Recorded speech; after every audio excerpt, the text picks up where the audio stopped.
सनातन धर्म धीरे धीरे समाप्त होता है और सनातन धर्म में जो सनातन धर्म की रक्षा करने वाले थे, सनातन धर्म को चलाने वाले थे, सनातन धर्म के लिए लड़ते थे, वहाँ कुछ विकृतियाँ आ गई और उन विकृतियों के कारण हमारे त्योहार हुए, हमारे पूजा पद्धति हुई, हमारे मंदिर हुए, उनकी परंपरा प्रभावित होने लगी।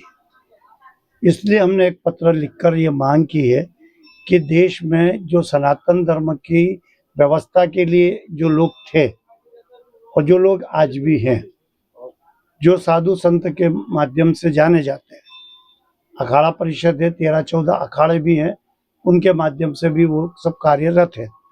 लेकिन अब धीरे धीरे पद्धति में विकृति आने के कारण, परंपराएं टूटने के कारण, परंपराओं पर कुठाराघात होने के कारण हमने प्रधानमंत्री जी को एक पत्र लिख के ये मांग की है कि देश में शंकराचार्य जी ने जब अखाड़ों को बनाया था तो उसके पीछे एक लॉजिक उद्देश्य था कि सनातन धर्म की व्यवस्था के लिए मैं जब आगे बढ़ूंगा, उसको बचाने के लिए आगे बढ़ूंगा, तो मुझे लड़ने के लिए एक फौज की आवश्यकता पड़ेगी, क्योंकि दूसरे धर्म के लोग युद्ध करते थे, तो उस युद्ध से धर्म की रक्षा करना, तो ये शंकराचार्य का उद्देश्य था। उन्होंने अखाड़े की स्थापना करके ये कहा था कि भाई अखाड़े हमारी धर्म की रक्षा के लिए मेरे साथ आगे आए।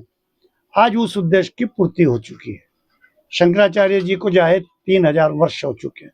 इसलिए अब देश में न तो अखाड़ों की जरूरत है, न साधु संतों की आवश्यकता। अब हमारे देश में ऋषि परंपरा की आवश्यकता है। ऋषि परंपरा यहाँ रही है, राम राज्य रहा है, राम राज्य में सप्त ऋषियों की परंपरा रही। हमने माननीय प्रधानमंत्री जी से ये मांग की है कि पुनः इस देश में अब ऋषि परंपरा की व्यवस्था को लागू कर कानून बनाया जाए और ऋषियों की, मुनियों की व्यवस्था स्थापित की जाए, जिससे धर्म, सनातन धर्म और धर्म सुरक्षित रह सके। ये हमने उनसे मांग की। हमने कुछ प्रश्न भी किए। यदि हमने साधु संत हम बन गए, हमने दीक्षा ले ली, हमने सारे संसार का वैभव छोड़ दिया, तो फिर यदि कोई चीज की खरीदी होती है, जमीन की खरीदी हो या अन्य व्यवस्था की खरीदी हो, तो संत नहीं कर सकता है। ये पापमय काम है।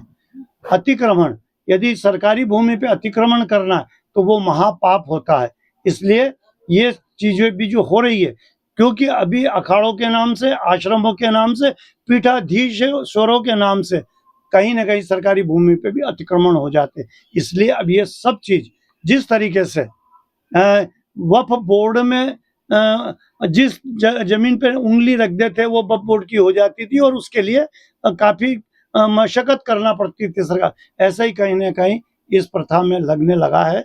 हमने मांग की है कि इसमें उस मांग को माना जाए और मांग के साथ इसमें गुरुकुल व्यवस्था लागू की जाए, ऋषि परंपरा लागू की जाए। देखिए, एक और बात मैं आपसे ये कहूँगा कि जो संत होते हैं, साधु होते हैं, जो परंपरा के रक्षक होते हैं, अभी कुछ दिन पहले आपने देखा कि उज्जैन में कावड़ भरने की एक व्यवस्था हमारे शिप्रा से चालू कर दी एक संत ने। देखो उसका दूषित परिणाम निकला कि उनके ऊपर एक बहुत बड़ा आरोप लगा। क्यों लगा? कि वो दोषमय व्यवस्था की थी, क्योंकि जो कावड़ लाने का जो परंपरा है उस परंपरा को तोड़ा। एक और परंपरा है, मैं क्षमा चाहते हुए, आप सबके उसे क्षमा चाहते हुए, एक परंपरा जो हमारे आज अष्टमी की नगर पूजा की जो बात है, जो हमारे संत लोग कर रहे, ये भी कहीं न कहीं शास्त्र विपरीत है। वर्ष में एक बार नगर पूजा का है प्रावधान, और वो भी शासकीय प्रावधान है, शासन करता है। तो फिर यहाँ संतों को उस परंपरा को तोड़कर नगर पूजा करना, यदि मान लो हमारे देवता चेतन हो गए, भैरू चेतन हो गए, देवी चेतन हो गए और उनने किसी प्रकार का अनिष्ट करना शुरू कर दिया, तो नगर में अनिष्ट हो जाएगा। ये वर्ष में एक बार पूजा इसलिए करी जाती है कि नगर में कोई अनिष्ट नहीं हो। तो ये क्यों, वो संत है, वो तो शास्त्र के, वेद के ज्ञाता है ना। मैं उनसे क्षमा चाहते हूँ, उनसे कहता कि वो जब शास्त्र जानते हैं तो फिर ये क्यों। इससे हमारा जो संदेश जा रहा सनातन धर्म को मानने वालों में, वो इतना गलत संदेश जा रहा है कि लोग सनातन धर्म से भटक रहे हैं और भटकते धीरे धीरे वो सनातन धर्म को त्याग रहे हैं। इसको रोकने के लिए प्रधानमंत्री जी को एक कानून बनाना चाहिए और देश के अंदर ऋषि परंपरा लागू करना चाहिए। जी, एक ये जो अखाड़े संचालित हो रहे हैं उज्जैन में, इनकी आड़ में कई बड़ी बड़ी इमारतें नुमा होटल यहाँ पर बना ली गई है, मैरिज गार्डन यहाँ पर बना ली गई, कमर्शियल उपयोग में इन सब चीजों को लिया जा रहा है। तो देखिए, जो अखाड़े हैं वो यज्ञ करने के लिए, तप करने के लिए, साधु संत को वहां पर तपस्या करने की वो स्थली है। जब देश में अखाड़े बनाए गए थे तो वो इसीलिए थे कि वहां दंड पेले, भजन करे, अपने हाथों से पकवान बनाएं, अपने हाथों से खाएं और रह के सनातन धर्म की रक्षा करें। ये अखाड़ों का उद्देश्य था और उन बिल्डिंगों का भी उद्देश्य था। पहले ये पक्के नहीं थे, कच्चे बने हुए थे, तो वो कच्चे ही अखाड़े कहलाते हैं, पक्के अखाड़े नहीं होते हैं। उसमें साधु संत को रहना भी नहीं चाहिए क्योंकि सब त्याग चुके हैं। जैसे जैन समाज में वो सब त्याग के आते हैं तो वे लोग कहीं बिल्डिंग नहीं बना के रहते हैं, उपाश्रयों में रहते हैं और अंधेरे में रहते हैं, टाट पे सोते हैं।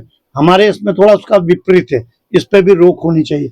तो ये जो अखाड़ों को व्यवसायीकरण कर दिया, जहां अखाड़ों की भूमियां हैं उसके ऊपर लाज बना दी गई है, ऐसी रूम के लिए इनके विज्ञापन छप रहे हैं और उसका जो गार्डन के रूप में उपयोग हो रहा है ये दुरुपयोग है।